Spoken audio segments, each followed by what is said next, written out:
Good morning. ഒരാഴ്ചയായിട്ട് വൈകുന്നേരമാകുമ്പോൾ നമുക്ക് നല്ല മഴ കിട്ടുന്നുണ്ട് കേട്ടോ. ഇത് നമ്മുടെ വീടാണേ. നമ്മുടെ വീട്ടിൽ ഒരുപാട് ചെടികളുണ്ടെങ്കിലും ഏറ്റവും കൂടുതൽ എനിക്കിഷ്ടമെന്ന് പറഞ്ഞാൽ നമ്മുടെ വീടിൻ്റെ മതിലുമേ നിൽക്കുന്ന ഈ ചെമ്പരത്തിയാണ് കേട്ടോ. എൻ്റെ വീട്ടിൽ ഞാൻ കൊണ്ടു നട്ട ഒറ്റ ഒരു ചെമ്പരത്തിയിൽ നിന്നും തണ്ടുകൾ മുറിച്ച് വെച്ചാണ് ഈ കാണുന്ന ചെമ്പരത്തി മുഴുവൻ ഉണ്ടാക്കിയത്. ഇത് നമ്മുടെ പുതിയ വീടിൻ്റെ ഫ്രണ്ടിലും അതുപോലെ ഒരു ചെമ്പരത്തി മതിൽ ഉണ്ടാക്കുന്നുണ്ട് കേട്ടോ. നമ്മൾ നട്ടു വെച്ചുകൊണ്ടിരിക്കുന്നു. ഇത് നമ്മുടെ മഞ്ഞ വെലസ്റ്റോമയാണേ.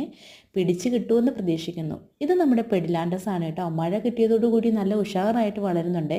ഇതുപോലെ വേരിഗേഷൻ ഇല്ലാത്ത ഇലകളും അതിൻ്റെ ഇടയ്ക്ക് വരുന്നുണ്ട് കേട്ടോ.